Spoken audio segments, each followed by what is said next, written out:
Do you ever wonder how to nourish ideas?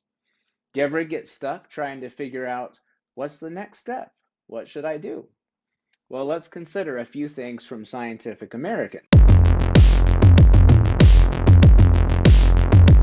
They say, how could we cultivate an environment that nourishes ideas?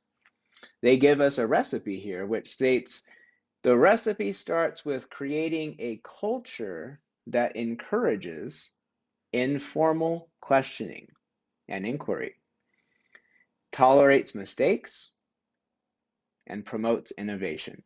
So let's take that first one, the ability to ask questions and inquiry. Why is that so important? Well, when you're in an environment where you feel comfortable to ask questions, you don't worry about, oh, is that going to be stupid? Or has somebody already said that? Will I look like an idiot? Those are usually some of the questions people have, especially when they're trying to understand something.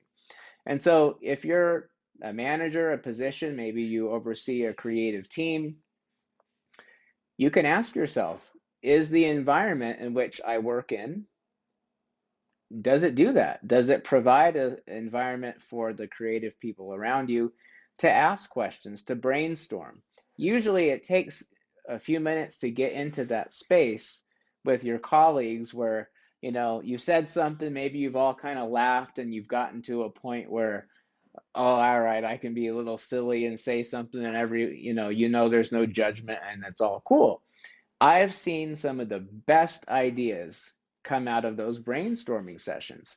And at the heart of it is being able to ask questions free from judgment, free from what are people going to think.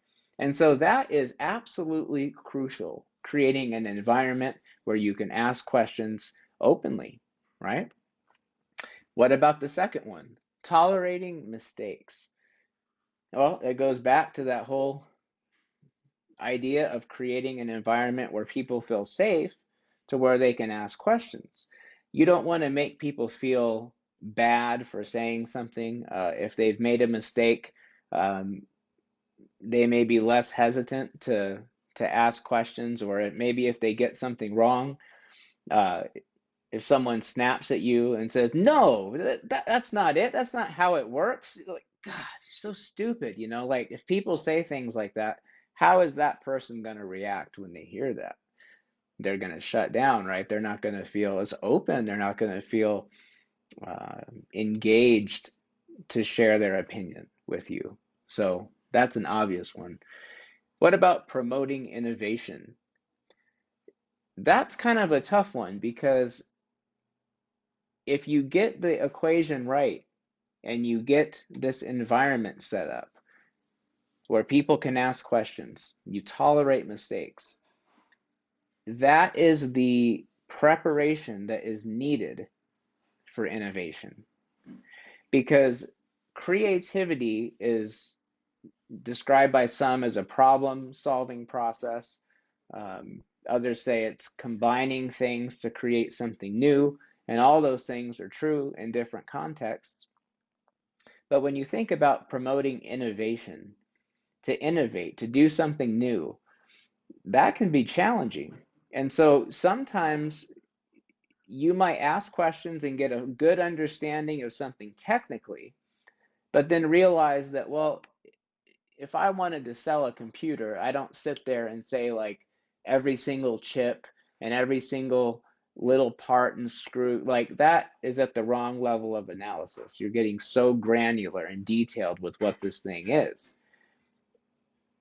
that can actually hold us back from understanding what is this thing we've created? What does it do? What is the value?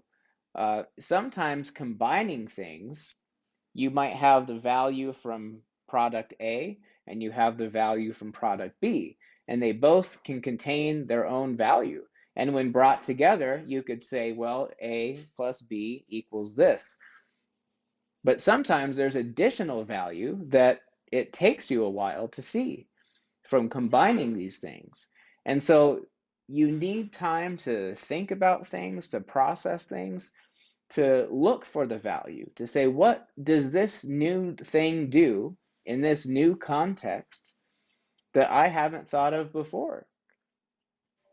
And so doing that allows you to innovate. It allows you to think of new things, putting things together in new ways. And that really is at the heart of the creative spirit, the innovative spirit. And so, is it correct what they've said here? Well, I'll leave it up to you. Leave a comment. Uh, if you disagree with something I've said, put it down below. I'd be curious to see your thoughts.